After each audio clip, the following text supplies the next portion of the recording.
तो स्वागत है दोस्तों आज हमारे इस छोटे से चैनल में। तो आज हम मध्यकालीन के गुलाम वंश जो बहुत ज़्यादा इम्पोर्टेंट टॉपिक है उस पर चर्चा करेंगे और इसके इम्पोर्टेंट जो प्रश्न बनते हैं जहाँ से उस पर भी चर्चा करेंगे। तो देखिए गुलाम वंश, और भाई मैं बता रहा हूँ कि हम एक वीडियो में गुलाम वंश के जितने भी शासक आए हैं, कुतुबुद्दीन ऐबक, फिर उसके बाद इल्तुतमिश, फिर उसके बाद जैसे ये पूरा गुलाम वंश टॉपिक खत्म कर देंगे एक ही वीडियो। तो चलिए देखते हैं।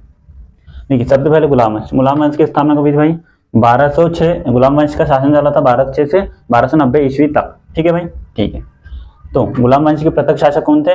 कुतुबुद्दीन ऐबक। ठीक, कुतुबुद्दीन ऐबक थे, है ना भाई। गुलाम वंश की स्थापना किसने? कुतुबुद्दीन ऐबक ने की थी। देखिए भाई, मैं आपको जो गुलाम वंश के इंपॉर्टेंट टॉपिक है, जो इंपॉर्टेंट जहां से प्रश्न बनते हैं अपन वही पढ़ेंगे। कि देखिए भाई, आप भी जानते हैं कि जीके आनंद है और मध्यकालीन भारत भी बहुत ज्यादा आनंद है। अपन जितना इसको डीपली पढ़ेंगे उतना ज्यादा ही बढ़ती जाएगा। इसलिए अपन इंपॉर्टेंट टॉपिक ले रहे हैं जो पेपर में पूछे जाते हैं, क्योंकि मुझे भी याद करना है और मैंने जितने ही नोट्स बनाया हूँ जैसे मैं पढ़ रहा हूँ और मैं आपको भी बता पा रहा हूँ। ठीक है भाई, देखिए कुतुबुद्दीन प्रथम शासक थे गुलाम वंश का। गुलाम वंश की स्थापना कुतुबुद्दीन ऐबक ने की थी। ठीक है भाई, कुतुबुद्दीन ऐबक ने ही गुलाम वंश की स्थापना करी थी। देखिए गुलाम वंश है ना, कुतुबुद्दीन ऐबक। कुतुबुद्दीन ऐबक ने तुर्की राज्य के संस्थापक भी रहे। कौन? कुतुबुद्दीन ऐबक। कुतुबुद्दीन ऐबक, 2 पॉइंट यहाँ से बन गए कि गुलाम वंश। देखो भाई, ऐसा करना, गुलाम वंश के प्रथम शासक कौन था? कुतुबुद्दीन ऐबक। तो प्रथम शासक था, इसलिए भाई वही स्थापना करके थी गुलाम वंश की, है ना। तो गुलाम वंश की स्थापना कर दी एक, और एक तुर्की राज्य की उन्होंने क्या कर दी? तो संस्थापक थे। कौन थे? तो कुतुबुद्दीन ऐबक थे। ठीक है भाई, इन्होंने अपनी राजधानी क्या बनाई? लाहौर को बनाई। किसने बनाई? कुतुबुद्दीन ऐबक। देखो भाई, सबने अपनी अपनी राजधानी अलग अलग बनाई थी, इसलिए आपको याद करना बहुत जरूरी है। कुतुबुद्दीन ऐबक ने अपनी राजधानी क्या बनाई थी? लाहौर को बनाई थी। देखो, कुतुबुद्दीन ऐबक ने 2.5 दिन की झोपड़ी का निर्माण करवाया था। कुतुबुद्दीन ऐबक ने 2.5 दिन का झोपड़ी का निर्माण भी करवाया था। कुतुब मीनार की नींव रखी थी। देखिए, निर्माण नहीं किया था पूरा वाला, नींव बस रखी थी। कुतुब मीनार का निर्माण पूरा किसने करवाया था हम आगे बताएंगे। बट अभी देखिए, कुतुब मीनार की नींव किसने रखी थी?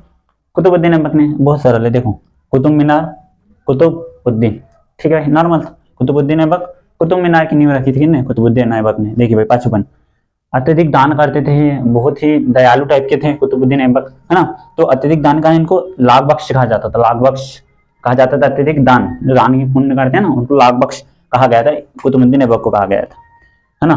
कुतुबुद्दीन ऐबक की मृत्यु कब हो गई थी? 1210 वर्ष में हो गई थी। और कैसे हो गई थी? प्रश्न बहुत ज्यादा पूछा जाता है कि कुतुबुद्दीन ऐबक की मृत्यु किस कारण से हुई थी? तो वरना घोड़े, ये जो है घोड़े से गिरने के कारण उनकी मृत्यु हो गई थी। तो भाई कुतुबुद्दीन ऐबक से रिलेटेड 6 टॉपिक जो इंपॉर्टेंट है वही पूछे जाते हैं एग्जाम में। कुतुबुद्दीन मृत्यु के पश्चात गुलाम वंश का अगला शासक कौन था? इल्तुतमिश, है ना। इसको हम आगे वीडियो में देखते हैं। के बाद कौन सा शासक आया था? तो देखिए, कुतुबुद्दीन ऐबक के बाद आया था इल्तुतमिश, है ना। ये दूसरा वाला शासक था। तो ये गुलाम वंश में पहला शासक कौन था? तो वो था हमारा कुतुबुद्दीन ऐबक। अब दूसरा आया इल्तुतमिश उसके बाद, है ना। कुतुब मीनार का निर्माण इल्तुतमिश ने करवाया था। कुतुब मीनार की नींव किसने रखी? तो उसमें आएगा कुतुबुद्दीन ऐबक। और कुतुब मीनार का निर्माण किसने करवाया? तो उसमें आएगा भाई इल्तुतमिश। ठीक है, यस। इल्तुतमिश ने भैया एकता व तुर्कान ए चलनगाही की प्रणाली को अपनाया था। किसने? इल्तुतमिश ने। इंपॉर्टेंट है, याद रखना। एकता व तुर्कान ए चलनगाही की प्रणाली किसने अपनाया था? तो इल्तुतमिश ने अपनाया था। इल्तुतमिश ने अपनी राजधानी किसको बनाया था? दिल्ली को बनाया था, ये है ना। इल्तुतमिश ने अपनी राजधानी किसको बनाया था? दिल्ली को बनाया था। और इल्तुतमिश ही प्रथम दिल्ली का क्या था? सुल्तान था। इल्तुतमिश प्रथम दिल्ली का सुल्तान था और इसने अपनी राजधानी क्या बनाया था? तो इसने अपनी राजधानी दिल्ली को बनाया था। ठीक है भाई, दिल्ली सल्तनत का वास्तविक सुल्तान इल्तुतमिश है। दिल्ली सल्तनत का वास्तविक सुल्तान इल्तुतमिश है। और इल्तुतमिश की मृत्यु के बाद दिल्ली का सुल्तान उसकी ही बेटी रजिया सुल्तान बनी थी, जो प्रथम व अंतिम महिला मुगल शासक थी। ठीक है, तो आइए अब इसके बाद देखते हैं हम रजिया सुल्तान। देखिए, इल्तुतमिश के बाद उसकी बेटी आई कौन? रजिया सुल्तान। ये गुलाम वंश की प्रथम व अंतिम महिला मुस्लिम शासक थी। ठीक है भाई, तो 1236 वर्ष में दिल्ली की गद्दी पर इसको बैठने का मौका मिला। और 1236 वर्ष में रजिया सुल्तान दिल्ली की प्रथम व अंतिम महिला मुस्लिम शासिका बन गई। ठीक है भाई, और इसने केरा प्रणाली को अपनाया। भाई रजिया सुल्तान से जो मोस्ट इंपॉर्टेंट है, जो हर बार पूछा जाता है, वो पूछा जाता है कि प्रथम महिला मुस्लिम शासक कौन थी और अंतिम महिला मुस्लिम शासक कौन थी? तो रजिया सुल्तान थी। देखिए, आपको लगता होगा कि ये छोटे टॉपिक है या इनमें छोटे छोटे वो करवा रहा हूँ, किसमें अंदर और बता। देखो मैं आपको बताता हूँ, ये है एनसीईआरटी सार संग्रह, मैं इससे ही पढ़ता हूँ, है ना। तो अब इसमें देखिए, ये देखिए, अगर आपको थोड़ा अच्छे से दिखाई देता होगा तो ये देखिए, दिखाई दे रहा है। ये गुलाम वंश एक पेज में खत्म हो गया और अगले वंश में है खिलजी वंश है। ठीक है, तो इन्हें तो एक पेज में खत्म कर दिया। मैं तो फिर भी इनके अलग अलग जितने भी राजा है या जिन्हें शासक किए मैं उसके अलग अलग बता रहा हूँ। इसमें तो सब मिला है भाई। और ये देखिए, ये मेरे नोट्स है जिसमें मैंने गुलाम वंश के बनाया हूँ। मेरे नोट्स में इससे ही वो कर रहा हूँ क्योंकि ये मेरे को भी पढ़ना है भाई। मैं खुद मेरे लिए कर रहा हूँ।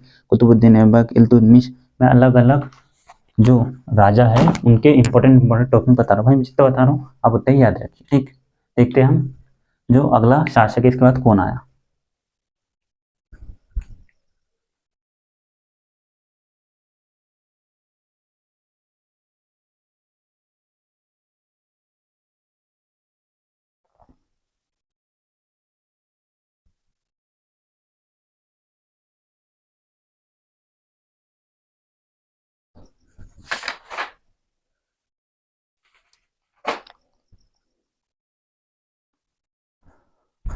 तो देखिए भाई, रजियत सुल्तान के बाद कौन सा आता था? बलबन आया। तो बलबन ने क्या किया सबसे पहले? तो तुर्कान ए चलनगाही व एकता प्रणाली को खत्म कर दिया। देखो बलबन नाम से ही लग रहा है कि बल जो बलशाली होगा बहुत, उनने क्या कर दिया? खत्म कर दिया तुर्कान ए चलनगाही व एकता प्रणाली को। अब तुर्कान ए चलनगाही व एकता प्रणाली किसने अपनाई थी? ये प्रश्न बनेगा तो आप क्या बोलूंगा? अब भी बताया था मैंने जस्ट 2 मिनट पहले। कौन था? इल्तुतमिश। इल्तुतमिश ने एकता प्रणाली और तुर्कान ए चलनगाही को अपनाया था। और किसने खत्म किया? तो बलशाली बलबन ने उसको खत्म कर दिया। देखो बलबन अपने विरोधियों के प्रति कठोर लोभ एवं रक्त की प्रणाली को अपनाता था। अपने विरोधियों के प्रति बहुत ही क्रूरता से व्यवहार करता रहा होगा ये तो। बलबन, बल बल है ना, बल नाम में है भाई। अपने दुश्मन को तो है ना कठोर रक्त और लोभ की नीति अपनाते हैं ना।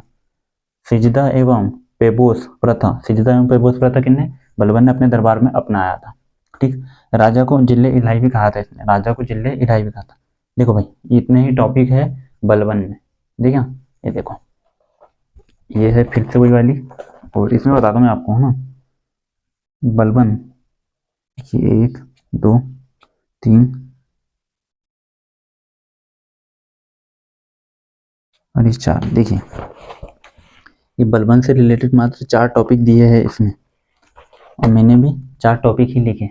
मतलब इसकी ये है भाई। आप निश्चिंत रहिए कि इतने आपके लिए बहुत ज़्यादा है। और एनसीईआरटी भाई पूरा सार है ये। ठीक है, तो आपके लिए अच्छा है। कोई भी एग्जाम के लिए देखो गुलाम वंश में से एक क्वेश्चन आएगा। ऐसा नहीं कि बलबन से एक क्वेश्चन आएगा, नहीं, गुलाम वंश से आएगा। मतलब गुलाम वंश में 5-6 शासक आते हो, 5-6 शासक में से एक क्वेश्चन आएगा। तो आप समझ जाइए फिर। हाँ, तो अपने को कम पढ़ना है पर पूरा पढ़ना है। ठीक है, देखिए अगला व अंतिम इसका शासक कौन? तो देखो भाई बलबन के बाद आया शमशुद्दीन क्यूमर्स। शमशुद्दीन क्यूमर्स ये गुलाम वंश का अंतिम शासक था भाई। यही प्रश्न आता है इससे कि भाई, और एक ही टॉपिक दिया था उस पर कि भाई गुलाम वंश का अंतिम शासक कौन था? तो शमशुद्दीन क्यूमर्स था। ठीक है भाई, तो यहाँ अपना समाप्त हुआ गुलाम वंश। अब देखते हैं हम फिर गुलाम वंश के बाद हमको क्या क्या पढ़ेंगे हम आगे। तो देखिए भाई